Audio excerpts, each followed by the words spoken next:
Okay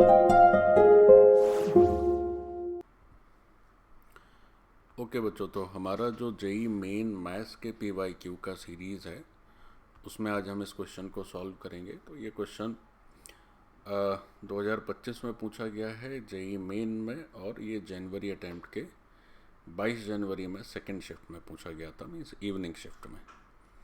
तो देखते हैं इस क्वेश्चन को। तो इस क्वेश्चन में क्या है कि लिखा हुआ है x is equal to f of y. अच्छा, एक्स वाई का फंक्शन है और this is the solution of differential equation. अच्छा, ये एक डिफरेंशियल इक्वेशन दी है और उसका ये सॉल्यूशन है, और y दिया। देखो, अब डिफरेंशियल इक्वेशन जब आप पढ़ेंगे तो आपको एक बात समझ आएगी कि ये डिफरेंशियल इक्वेशन में dy बाई डी एक्स है, जबकि इसका सॉल्यूशन x आ रहा है as a function of y, और फिर y का एक वैल्यू दे दिया है -π/2 से π/2। तो ये वैल्यू क्यों दिया है भाई? तो tan इनवर्स y, तो tan इनवर्स की डोमेन में तो सारे रियल नंबर्स हो सकते हैं। तो अच्छा, देखेंगे बाद में इसका कोई यूज़ आता है कि नहीं। फिर f ऑफ ज़ीरो दिया है 1, इसका मतलब है कि y की वैल्यू है 0 तो x है 1, y की वैल्यू 1/√3 है, तो x बताना है कि क्या होगा। अब देखें बच्चों, ये जो है सबसे पहले तो हमें ये सोचना होगा कि ये जो, जैसे अगर इसके सॉल्यूशन की शुरुआत करें तो इसके सॉल्यूशन की शुरुआत करेंगे, हमें ध्यान रखना है चूँकि मैं आपको समझाने के लिए बता रहा हूँ, तो सॉल्यूशन 2-2.5 मिनट ना होके थोड़ा लंबा जाएगा ताकि आपको सब बात ठीक से समझ आ जाए। जब एग्ज़ाम में बच्चे करते हैं तो ऑफकोर्स 2-2.5 मिनट का ही समय मिलता है हमें। तो देखो, तो अब जैसे क्या है कि इस क्वेश्चन का जो सॉल्यूशन है वो x आ रहा है as a function of y। अब पहले तो तुम यही समझो बच्चों कि अगर डिफरेंशियल इक्वेशन में इस तरह के टर्म है dy बाई डी एक्स है, फर्स्ट ऑर्डर की ये डिफरेंशियल इक्वेशन है, तो जब हम इसको सॉल्व करेंगे तो हमारे पास आएगा y as a function of x, है ना। हम y की वैल्यू कुछ x के टर्म में लिखेंगे, y इक्वल टू से एक कोई फंक्शन, चूँकि यहाँ f लिखा है तो मैं चलो m ले रहा हूँ, तो कुछ इस तरह का रिजल्ट आएगा। अब हमारा जो डिफरेंशियल इक्वेशन है, अगर वो उसको पलट दें, अगर वो dx बाई डी वाई हो जाए, देन उसको सॉल्व किया जाए, तब फिर ज़रूर x as a function of y, तो इस तरह का रिजल्ट आएगा जो कि आपके क्वेश्चन में दिया हुआ है। और दिया हुआ है कि बच्चों जो x की वैल्यू है वो है f ऑफ y।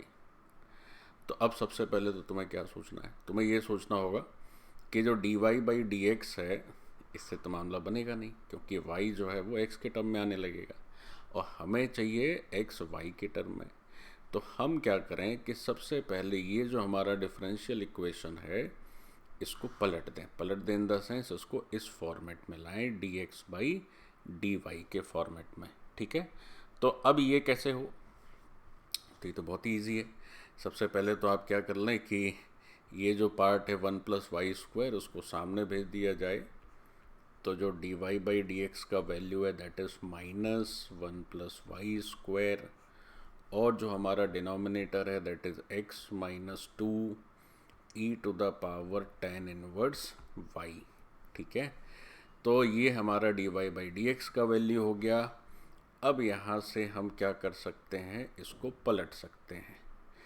पलटने में कोई समस्या नहीं है, कैसे नहीं है देखो समझाते हैं। तो ये 2e to the power tan inverse y हो गया, और नीचे जो वैल्यू आई वो 1+y²।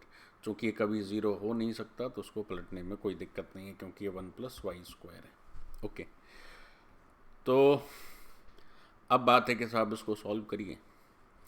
अब देखिए बच्चों, सॉल्व करने में ये थोड़ा सा ऊपर x और y दोनों है, नीचे तो केवल y ही है, तो वेरिएबल सेपरेबल तो नज़र आ नहीं रहा है, dx बाई डी वाई और x। तो देखो ये लीनियर फॉर्म बनता दिख रहा है। कैसे? अगर हम dx बाई डी वाई करें और x वाला टर्म इस साइड शिफ्ट कर लें और बाकी जो y वाला टर्म है उसको सामने ही रहने दिया जाए, तो कुछ इस तरह से बच्चों ये बन जा रहा है। So now it's very fine. अब देखो ये एक लीनियर फॉर्म है, this is a linear form of differential equation. अब ये लीनियर फॉर्म जो है, जो एक कन्वेंशनल लीनियर फॉर्म होता है वो नहीं है। कन्वेंशनल लीनियर फॉर्म हम देखो यहाँ लिख रहे हैं, जगह है सामने। अगर कन्वेंशनल लीनियर फॉर्म लिखा जाए ऑफ डी ई, तो वो कैसे लिखा जाता है? तो वो लिखा जाता है, वो लिखा जाएगा dy by d x plus y f x is equal to g x. तो ये बच्चों क्या है हमारा, ये कन्वेंशनल लीनियर फॉर्म है। ये तब की बात है जब ये डिफरेंशियल इक्वेशन में डेरिवेटिव y का है विद रिस्पेक्ट टू x। लेकिन यहाँ पर उल्टा है, यहाँ पर क्या है, x का डेरिवेटिव है y के रिस्पेक्ट में। तो ये जब डिफरेंशियल इक्वेशन की बात होती है, तो जो भी बच्चे सीरियसली पढ़े होंगे उनके नोट्स में निश्चित तौर पर ये डिफरेंशियल इक्वेशन भी पढ़ाई गई होगी और ये भी पढ़ाई गई होगी। ये भी बताया गया होगा कि अगर पलट दिया जाए तो फिर क्या होगा। तो जैसे यहाँ पर कर रहे हैं, y के साथ एफ एक्स है, सामने जी एक्स है। सेम यहाँ पर, यहाँ x के साथ सम y का फंक्शन है और सामने केवल और केवल y का फंक्शन है ना। तो ये बहुत ही कॉमन है। और ये जो क्वेश्चन है हमारा, ये डिफरेंशियल इक्वेशन का क्वेश्चन हो गया। और ये क्वेश्चन आप सभी के नोट्स में 100% होगा, आप कहीं भी पढ़ते हो तो इस तरह के क्वेश्चन बहुत ही ये ऑर्डिनरी, मतलब ऑर्डिनरी तो नहीं माना जाएगा, क्योंकि बहुत से बच्चे जो नोट्स वोट्स पढ़ते नहीं उनके लिए दिक्कत है। लेकिन जिन्होंने थॉरो स्टडी करी उनके लिए ये एक नॉर्मल रेगुलर टाइप का क्वेश्चन है, ठीक है। तो चलो फिर इसको आगे बढ़ाते हैं। अब जब लीनियर फॉर्म का सॉल्यूशन करना रहता है, तो जैसे ये एक स्टैंडर्ड लीनियर फॉर्म है कन्वेंशनल, तो इसमें एक टर्म होता है बच्चों जिसको कहते हैं आई एफ, यानी कि इंटीग्रेटिंग फैक्टर। तो आई एफ होता है इसका e to the power integral f x d x. अब ये चूँकि उल्टा है तो इसका आई एफ क्या हो जाएगा, ई टू द पावर इंटीग्रल। अब एक काम ऐसा कर लेते हैं कि इसमें जो है इस फंक्शन को, ये वाला जो फंक्शन है y के टर्म में, इसको कुछ कैपिटल एफ वाई लिख लेते हैं और इसको कुछ लिख लेते हैं जी वाई। कैपिटल मैंने इसलिए लिख दिया क्योंकि यहाँ भी एक f है तो ये अलग अलग होता रहे। तो d x by d y हो गया बच्चों, x हो गया और एफ वाई। तो इसका अगर इंटीग्रेटिंग फैक्टर पूछा जाएगा तो इसका इंटीग्रेटिंग फैक्टर अपन कैसे लिखेंगे? तो इसका अगर इंटीग्रेटिंग फैक्टर लिखेंगे तो लिखेंगे e to the power integral capital F y d y, ठीक है। अच्छा, तो इंटीग्रेटिंग फैक्टर ये सब बच्चों को पता ही रहता है, इंटीग्रेटिंग फैक्टर आ जाएगा, फिर एक इसका स्टैंडर्ड सॉल्यूशन रहता है। तो देखो हम सॉल्यूशन भी यहाँ लिख देते हैं। तो इसका जो सॉल्यूशन आता है डी का, वो कुछ इस तरह से लिखा जाता है। उसका सॉल्यूशन हम लिखते हैं कि y into I F is equal to, सामने जो जी एक्स है उसमें, मतलब y में भी आई एफ से गुणा करते हैं, जी एक्स में भी आई एफ से गुणा करते हैं, फिर इस साइड हम इंटीग्रेशन कर देते हैं, कांस्टेंट ऑफ इंटीग्रेशन आ जाता है। तो ये क्या हो जाता है, ये हमारा एक स्टैंडर्ड सॉल्यूशन हो जाता है इस डिफरेंशियल इक्वेशन का। तो ले दे के बात यही है कि अपने को क्या पता होना चाहिए, अपने को पता होना चाहिए कि हमारा आई एफ क्या है। तो y into I F, y में आई एफ से multiplication, g x into I F d x plus c, ठीक है। तो अब इसके लिए जो आई एफ है वो पहले लिखते हैं, फिर इसका सॉल्यूशन करेंगे। अब देखिए बच्चों, चूंकि हमारा जो डिफरेंशियल इक्वेशन है वो कुछ इस तरह का है, d x by d y है, फिर एक एफ है और एफ ऑफ वाई, और सामने हमने लिखा जी ऑफ वाई, ठीक है।